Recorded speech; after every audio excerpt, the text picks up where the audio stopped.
Selamat malam, jumpa lagi dengan saya Ciko Asa.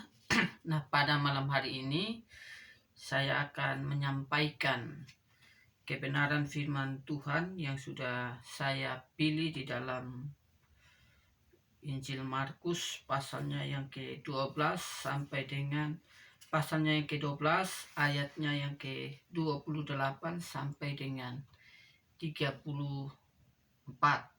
Nah, saya akan membacakan buat kita semua di bawah perikop hukum yang terutama. Lalu seorang ahli Taurat yang mendengar Yesus dan orang-orang Saduki bersoal jawab dan tahu bahwa Yesus memberi jawab yang tepat kepada orang-orang itu, datang kepadanya dan bertanya, "Hukum manakah yang paling utama?" Jawab Yesus, "Hukum yang terutama ialah, dengarlah hai orang Israel. Tuhan Allah kita, Tuhan itu Esa. Kasihilah Tuhan Allahmu dengan segenap hatimu, dan dengan segenap jiwamu, dan dengan segenap akal budimu, dan dengan segenap kekuatanmu. Dan hukum yang kedua ialah, kasihilah sesamamu manusia seperti dirimu sendiri. Tidak ada hukum lain yang lebih utama daripada kedua hukum ini." Lalu kata ahli Taurat itu kepada Yesus, "Tepat sekali, Guru. Benar katamu itu bahwa Dia Esa, bahwa tidak ada yang lain kecuali Dia. Memang mengasihi Dia dengan segenap hati dan dengan segenap pengertian dan dengan segenap kekuatan, dan juga mengasihi sesama manusia seperti diri sendiri, adalah jauh lebih utama daripada semua korban bakaran dan korban sembelihan." Yesus melihat bagaimana bijaksananya jawab orang itu, dan ia berkata kepadanya, "Engkau tidak jauh dari kerajaan Allah." Dan seorang pun tidak berani lagi menanyakan sesuatu kepada Yesus. Saudara-saudara yang terkasih di dalam nama Tuhan kita Yesus Kristus, Alkitab mengatakan berbahagialah orang yang merenungkan kebenaran firman Tuhan serta melakukannya, mengimplementasikannya dalam kehidupan hari lepas hari. Tema kita di dalam renungan hari ini yaitu hukum yang terutama. Saudara-saudara yang terkasih di dalam nama Tuhan kita Yesus Kristus, kalau kita melihat dalam Markus pasal 11 sampai dengan pasal 12, diceritakan bahwa ada beberapa kelompok orang yang datang kepada Yesus untuk mendengarkan pengajaran-pengajaran Yesus.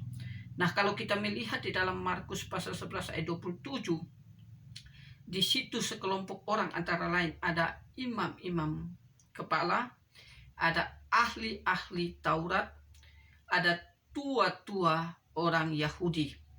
Nah, selain itu juga kalau kita melihat di dalam Markus pasal 12 ayat 13, selain ahli-ahli Taurat, imam-imam kepala dan tua-tua Yahudi, ada juga orang Farisi dan Herodian. Nah, selain itu juga ada orang Saduki. Nah, kelompok-kelompok orang ini, mereka adalah kelompok yang tidak menerima pengajaran-pengajaran Yesus. Mereka adalah kelompok yang tidak yang berseberangan dengan Yesus. Bahkan mereka ini adalah kelompok-kelompok yang membenci Yesus. Sehingga apa? Sehingga ketika mereka melihat pengajaran Yesus atau mereka mengikuti pengajaran Yesus, sebenarnya mereka hanya ingin mencari celah, atau mereka hanya ingin berusaha untuk mengajukan pertanyaan-pertanyaan, bukan untuk mencari kebenaran, mengajukan pertanyaan-pertanyaan bukan untuk mengerti kebenaran, tetapi tujuan mereka mengajukan pertanyaan-pertanyaan untuk menjebak Yesus, atau mereka mencoba untuk mencari kesalahan Yesus sehingga mereka dapat mempermalukan Yesus di depan umum. Tetapi saudara-saudara yang terkasih. Nah, apa yang mereka sering buat untuk menjebak Yesus, Yesus selalu memberikan jawaban-jawaban yang bebas daripada pertanyaan-pertanyaan jebakan mereka. Misalnya salah satu kasus yang kita lihat, misalnya pada saat seorang perempuan yang kedapatan bersinah, maka mereka datang kepada Yesus untuk bertanya. Di dalam hukum Musa, mereka yang kedapatan bersinah, maka mereka ini akan dilempari dengan batu. Bagaimana pandangan guru atau Yesus mengenai hal ini? Di sini mereka mencoba untuk menjebak Yesus, sehingga ketika Yesus memberikan jawaban yang salah, maka kesalahan itu akan ditujukan kepada Yesus. Tetapi Yesus berkata di dalam kasus itu, Yesus berkata, "Jikalau di antara kalian yang tidak berdosa, hendaklah ia pertama kali yang melempari batu kepada perempuan ini." Sehingga pada saat itu juga mereka tidak melempari perempuan ini dengan batu, melainkan mereka pergi meninggalkan perempuan tersebut. Ini salah satu contoh kasus yang mereka mencoba untuk menjebak Yesus. Nah, akan tetapi kalau kita melihat di dalam konteks atau teks bacaan kita hari ini merupakan sebuah pertanyaan klasik yang diajukan oleh seorang ahli Taurat yang juga merupakan seorang teolog, seorang pengajar, seorang yang memiliki wawasan yang luas tentang hukum Taurat. Nah, seorang ahli Taurat ini, dia datang kepada Yesus untuk mengajukan pertanyaan penting, karena di dalam tradisi orang Yahudi yang taat akan hukum Taurat, mereka harus menaati hukum Taurat yang terdiri dari 613 hukum atau perintah yang harus mereka taati. Nah, di dalam 613 hukum ini dapat dibagi menjadi dua bagian. Yang pertama yaitu 365 adalah hukum yang bersifat negatif atau hukum yang tidak boleh dilakukan oleh orang Yahudi, atau hukum atau perintah yang tidak boleh mereka lakukan. Selain itu, 248-nya adalah hukum yang bersifat positif, yaitu apa yang harus mereka lakukan atau apa yang harus mereka taati. Nah, ahli Taurat ini datang kepada Yesus untuk bertanya, di antara sekian banyak hukum ini, hukum manakah yang paling utama atau hukum manakah yang paling pertama? Jadi dia mengajukan pertanyaan kepada Yesus terkait dengan hukum di dalam hukum Taurat yang begitu banyak, yang dari 10 hukum itu ketika mereka menganalisis, mereka menafsirkan sehingga menjadi 613 hukum. Dari 613 hukum ini, manakah yang paling pertama dan yang terutama? Lalu apa jawaban Yesus? Lalu jawaban Yesus memberikan jawaban dengan menggunakan dua argumentasi. Nah, di dalam jawaban Yesus ini, Yesus mengutip di dalam Ulangan, di dalam Perjanjian Lama secara khusus atau secara spesifik di dalam Ulangan pasal 6 ayatnya yang keempat, yang berkata,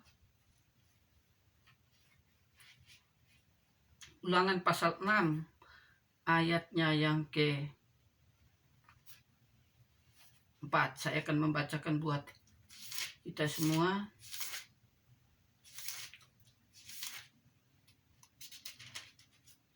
Ulangan pasal 6 ayatnya yang ke-4.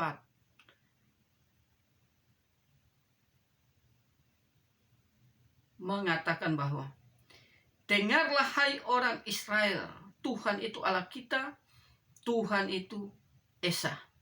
Ayat yang ke-5, "Kasihilah Tuhan Allahmu dengan segenap hatimu, dan dengan segenap jiwamu, dan dengan segenap kekuatanmu." Jadi argumentasi pertama yang Yesus gunakan untuk menjawab pertanyaan ahli Taurat ini, Yesus mengutip di dalam Ulangan 6 ayat 4. Nah, mengapa Yesus mengutip di dalam Ulangan 6 ayat 4? Karena ini merupakan sema di dalam tradisi Yahudi. Nah, hal ini dinamakan sema dalam bahasa Ibrani yang artinya dengarlah. Jadi di dalam tradisi Yahudi, setiap orang Yahudi pasti mereka memiliki pemahaman tentang sema. Mengapa demikian? Karena sema ini sering mereka sebutkan setiap hari 2 kali dalam sehari, yaitu pada waktu mereka bangun pagi dan pada waktu mereka tidur pada malam hari sebelum mereka tidur, mereka mengucapkan sema. Selain itu juga kata sema ini mereka gunakan pada saat pembukaan ibadah di sinagog. Jadi kata ini tidak asing lagi di dalam diri orang Yahudi, karena mereka menyebutkan sema ini seperti yang tadi saya katakan, pada setiap hari mereka menyebutkan sema, yaitu pada saat mereka bangun pagi dan pada saat mereka sebelum tidur. Nah, ini argumen pertama yang Yesus gunakan ketika menjawab pertanyaan ahli Taurat. Nah, argumen yang kedua yaitu Yesus mengutip di dalam Imamat pasal yang ke-19 ayat yang ke-18c yang berbunyi, kasihilah sesamamu manusia seperti dirimu sendiri. Nah, hal ini juga merupakan sesuatu yang sangat dikenal di dalam tradisi orang Yahudi. Bahkan kalau kita melihat di dalam pengajaran Yesus juga mengutip atau memberikan pengajaran tentang kasih terhadap sesama manusia. Misalnya ketika Yesus memberikan pengajaran tentang perumpamaan orang Samaria yang baik hati. Nah, di dalam argumentasi ini Yesus memberikan jawaban yang jitu. Yesus memberikan jawaban yang cerdas di dalam pertanyaan ahli Taurat ini. Jadi jawaban yang Yesus berikan ini adalah jawaban yang tepat, jawaban yang cerdas. Mengapakah jawaban Yesus ini adalah jawaban yang tepat, jawaban yang cerdas? Karena jawaban ini Yesus bukan berangkat daripada asumsi, tetapi Yesus memberikan jawaban ini berdasarkan prinsip di dalam Perjanjian Lama itu sendiri. Lalu yang menjadi pertanyaan adalah, mengapakah jawaban Yesus ini begitu cerdas dan begitu jitu? Ada beberapa hal mengapakah jawaban Yesus ini begitu cerdas, begitu tepat, dan begitu jitu. Nah, jawaban yang pertama, mengapa jawaban Yesus ini begitu cerdas dan begitu jitu? Karena di dalam jawaban Yesus ini, Yesus memberikan konklusi dari 10 perintah Allah ini. Yesus memberikan konklusi dari 10 perintah Allah ini dan menaruh kasih sebagai substansi, atau kasih sebagai dasar, atau kasih sebagai prinsip yang utama di dalam 10 perintah Allah. Saya ulangi lagi, mengapakah jawaban Yesus ini begitu cerdas? Karena Yesus memberikan konklusi dari 10 perintah Allah ini dan menaruh kasih sebagai landasan, sebagai prinsip yang utama. Artinya begini, saudara-saudara yang terkasih, ketika orang memikirkan tentang 10 perintah Allah, mereka tidak memikirkan tentang kasih. Saya ulangi lagi, ketika mereka memikirkan tentang 10 perintah Allah, mereka tidak memikirkan tentang kasih. Padahal saudara-saudara yang terkasih, di dalam 10 perintah itu, kasih menjadi prinsip, kasih menjadi standar utama di dalam 10 perintah Allah ini. Misalnya kalau kita melihat di dalam 4 perintah Allah yang awal, itu dilandasi dengan kasih kita kepada Allah atau kasih kita kepada Tuhan. Misalnya di dalam 4 perintah Allah yang awal, yaitu jangan menyembah berhala, jangan membuat patung, jangan saya ulang lagi, jangan menyembah berhala, jangan membuat patung yang menyerupai apapun. Ingat dan kuduskanlah hari Tuhan. Jangan menyebut nama Tuhan Allahmu dengan sembarangan. 4 hukum ini dapat kita lakukan. 4 hukum ini dapat kita jalankan jika kita mengasihi Allah. Jikalau kita mengasihi Allah, maka kita tidak menyembah berhala. Jikalau kita mengasihi Allah, maka kita tidak membuat patung yang menyerupai apapun untuk kita sembah.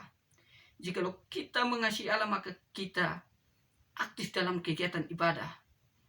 Jika kita mengasihi Allah, maka kita tidak menyebut nama Tuhan Allah dengan sembarangan atau bersumpah demi nama Tuhan. Jadi 4 hukum Allah yang awal ini harus berangkat daripada prinsip kasih. Lalu hukum ke-5 sampai dengan hukum ke-10 ini berbicara tentang kasih terhadap sesama.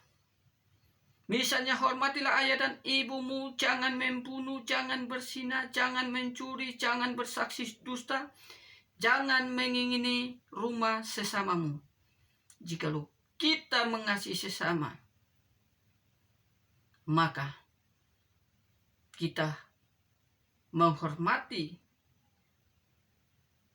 ayah dan ibu kita.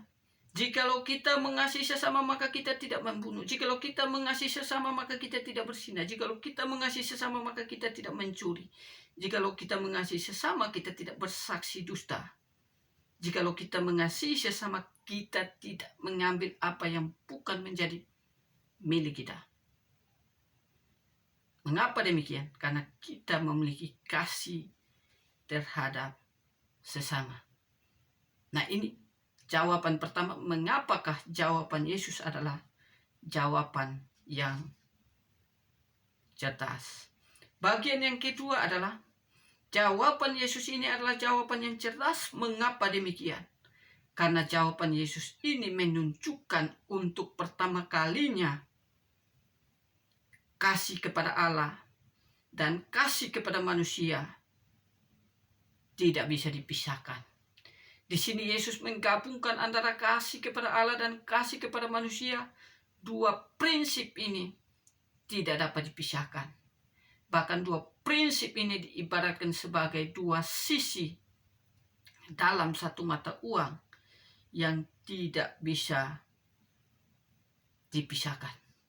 Artinya bahwa jikalau kita mengasihi Allah, jikalau kita mencintai Tuhan, jikalau kita ingin memberikan hidup kita kepada Tuhan karena kita begitu mengasihi Tuhan, karena kita begitu mencintai Tuhan, maka konsekuensi logisnya adalah kita harus mengasihi sesama. Jadi bukti bahwa kita mengasihi Tuhan, bukti bahwa kita mencintai Tuhan, maka kita mengasihi sesama yang ada di sekitar kita. Kita tidak bisa mengatakan bahwa kita mengasihi sesama, kita mengasihi Tuhan, kita memberikan hidup kita kepada Tuhan, kalau kita membenci terhadap sesama kita. Di sini Yesus menggabungkan antara kasih kepada Allah dan kasih kepada sesama. 2 hal yang tidak bisa dipisahkan. Bagian yang ketiga, mengapakah jawaban Yesus ini adalah jawaban yang begitu cerdas? Karena di dalam jawaban Yesus ini, Yesus memberikan standar kasih terhadap sesama yang bersifat radikal. Tuhan Yesus memberikan standar kasih kepada sesama yang bersifat radikal. Artinya apa? Jawaban Yesus ini merupakan jawaban yang radikal. Mengapa? Karena Tuhan Yesus menjadikan kasih sebagai bagian terpenting dalam hidup, yaitu kasih kepada Allah dan kasih kepada sesama. Tuhan Yesus memberikan standar kasih kita terhadap sesama berbeda dengan standar kasih dunia. Standar kasih dunia, saya mengasihi engkau karena engkau baik terhadap saya. Saya mengasihi engkau karena engkau adalah keluarga saya. Saya mengasihi engkau karena engkau adalah sahabat saya. Saya mengasihi engkau karena sesuatu. Tetapi di dalam standar kasih terhadap sesama yang diajarkan oleh Yesus adalah saya mengasihi engkau sama seperti saya mengasihi diri saya. Jadi standar saya mengasihi orang lain bukan dilihat dari apa yang dia berikan kepada saya, tetapi saya mengasihi dia dilihat dari saya mengasihi diri saya. Kalau saya mengasihi diri saya, maka saya harus mengasihi orang lain seperti saya mengasihi diri saya. Yesus memberikan pengajaran tentang kasih kita terhadap sesama seperti kita mengasihi diri kita sendiri. Artinya apa, saudara-saudara? Jikalau kita tidak ingin disakiti, maka kita tidak menyakiti.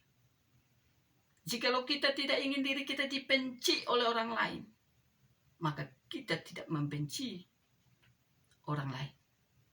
Jadi kita memperlakukan orang lain seperti kita memperlakukan diri kita sendiri. Bagian yang keempat, jawaban yang tercerdas daripada Tuhan kita Yesus Kristus yang keempat, yaitu hal keempat yang kita temukan dari jawaban Yesus adalah ketika ahli Taurat ini mendengarkan jawaban Tuhan Yesus, ahli Taurat ini memberikan pujian bagi Tuhan Yesus. Nah, ini kita bisa melihat di dalam ayatnya yang ke-32. Lalu kata ahli Taurat itu kepada Yesus, "Tepat sekali, Guru. Benar katamu itu, bahwa Dia Esa, dan bahwa tidak ada yang lain kecuali Dia." Ayatnya ke-33. Memang mengasihi Dia dengan segenap hati, dan dengan segenap pengertian, dan dengan segenap kekuatan, dan juga mengasihi sesama manusia seperti diri sendiri adalah jauh lebih utama daripada semua korban bakaran dan korban sembelihan. Pujian dari ahli Taurat. Artinya apa? Ahli Taurat ini mengakui keakuratan dari jawaban Tuhan Yesus. Ahli Taurat ini mengakui kevalidan dari jawaban Tuhan Yesus. Di hadapan semua orang yang menonton dialog tersebut, ahli Taurat ini memuji jawaban dari Tuhan kita Yesus Kristus. Ahli Taurat ini berani berdiri dan memuji Yesus tidak ada sebelumnya. Bahkan sebelumnya ahli Taurat datang hanya untuk menjebak Yesus. Tetapi dalam konteks bacaan kita ini, ahli Taurat ini tidak datang untuk menjebak Yesus, tetapi dia ingin menemukan kebenaran dari penjelasan Yesus. Sehingga apa? Sehingga dia mengulangi jawaban Tuhan Yesus dan menampakkan bahwa mengasihi itu jauh lebih penting daripada korban bakaran, jauh lebih penting daripada korban sembelihan. Kasih lebih penting daripada korban bakaran. Nah, di sini kita melihat dari jawaban Tuhan Yesus, kita melihat bahwa yang selama ini ahli Taurat mereka mencoba untuk menjebak Yesus dengan pertanyaan-pertanyaan mereka. Tetapi dari jawaban Yesus ini, ahli Taurat ini mengakui keakuratan, kevalidan dari jawaban Yesus, sehingga dia memuji Yesus. Lalu bagian yang kelima yang kita temukan dari jawaban Yesus ini, yaitu hal kelima yang kita lihat adalah pujian dari Tuhan kita Yesus Kristus kepada ahli Taurat itu. Misalnya kalau kita melihat di dalam ayatnya yang ke-34, Yesus melihat bagaimana bijaksana jawab orang itu, dan ia berkata kepadanya, "Engkau tidak jauh dari kerajaan Allah. Dan seorang pun tidak berani lagi menanyakan sesuatu kepada Tuhan Yesus. Hal kelima yang kita lihat adalah pujian dari Tuhan Yesus kepada ahli Taurat itu. Ketika Tuhan Yesus melihat orang ini, Tuhan Yesus tahu bahwa orang ini sangat tulus. Orang ini sangat jujur. Karena dia datang bukan untuk menjebak Yesus. Dia datang untuk mencari kebenaran. Dia datang untuk mengetahui kebenaran. Dia datang untuk mengetahui jawaban yang tepat daripada Tuhan Yesus. Sehingga apa, saudara-saudari? Tuhan Yesus memuji dia. Sehingga Tuhan Yesus berkata, engkau tidak jauh dari kerajaan Allah. Bapak, Ibu, saudara-saudari yang terkasih, kita sudah mendengarkan kebenaran-kebenaran. Kita sudah mendengarkan jawaban-jawaban cerdas yang dinyatakan oleh Tuhan kita Yesus Kristus atas pertanyaan ahli Taurat ini. Yang menjadi aplikasi bagi kita di dalam pengajaran ini, hukum yang terutama ini, yaitu marilah di dalam perenungan kita ini, firman Tuhan ini mengingatkan kepada kita bahwa hukum yang terutama adalah kasihilah Tuhan Allahmu melebihi apapun. Oleh sebab itu, di dalam kehidupan kita, marilah kita mengasihi Tuhan kita Yesus Kristus dengan totalitas hidup kita. Karena prinsip kasih yang dimaksudkan oleh Tuhan dalam hidup kita adalah mengasihi Tuhan dengan seluruh totalitas hidup kita. Mengasihi Tuhan dengan segenap hati kita. Mengasihi Tuhan dengan segenap jiwa kita. Mengasihi Tuhan dengan segenap akal budi kita. Mengasihi Tuhan dengan segenap kekuatan kita. Mengasihi Tuhan melebihi apapun yang ada di dalam diri kita. Mengasihi Tuhan melebihi apapun yang ada di dalam hidup kita. Tuhan menjadi prioritas utama di dalam hidup kita jikalau kita mengasihi Tuhan. Tuhan yang menjadi hal yang paling utama di dalam hidup kita. Tuhan yang menjadi paling penting di dalam hidup kita.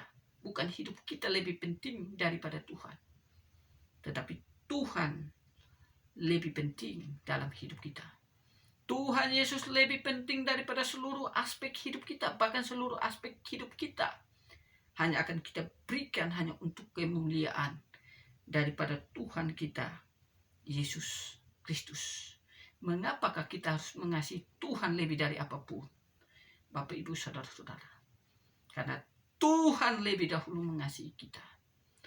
Tuhan lebih dahulu mencintai kita. Tuhan lebih dahulu memperhatikan hidup kita. Tuhan lebih dahulu mempertulikan hidup kita. Oleh karena Tuhan lebih dahulu mengasihi kita, Tuhan lebih dahulu mempertulikan hidup kita, maka dia harus datang ke dalam dunia untuk menyelamatkan kita. Bahkan di dalam Yohanes 3 ayat 16 dikatakan, karena begitu besar kasih Allah akan dunia ini, sehingga ia mengaruniakan anaknya yang tunggal, supaya setiap orang yang percaya kepadanya tidak binasa, melainkan peroleh hidup yang kekal. Mengapa Tuhan datang ke dalam dunia? Mengapa Tuhan harus mengalami penderitaan? Mengapa Tuhan harus dipukul? Mengapa Tuhan harus disalib? Mengapa Tuhan harus mati? Karena kasihnya kepada kita. Karena cintanya yang begitu besar kepada kita. Kita adalah manusia yang berdosa. Kita adalah manusia yang patut dibinasakan. Kita adalah manusia yang patut dihukum. Tetapi karena kasihnya yang besar, dia datang untuk menanggung murka Allah bagi kita. Sehingga kita memiliki pengharapan di dalam Tuhan. Oleh sebab itu, maka kasihilah Tuhan Allahmu. Kasihilah Tuhan Yesus lebih dari apapun. Bagian yang kedua, oleh karena kita mengasihi Tuhan lebih dari apapun, maka kita implementasikan kasih kita kepada Tuhan itu di dalam kehidupan kita. Di dalam kita hidup saling mengasihi. Kita hidup saling mendukung satu sama lain. Kita hidup saling menolong satu sama lain. Kita hidup saling bergandengan tangan di dalam melayani Tuhan. Jikalau kita mengasihi Tuhan lebih dari apapun, maka bukti kasih kita kepada Tuhan kita wujud nyatakan di dalam kehidupan kita dengan saling mengasihi. Kiranya firman Tuhan ini memberkati kita semua. Tuhan Yesus memberkati.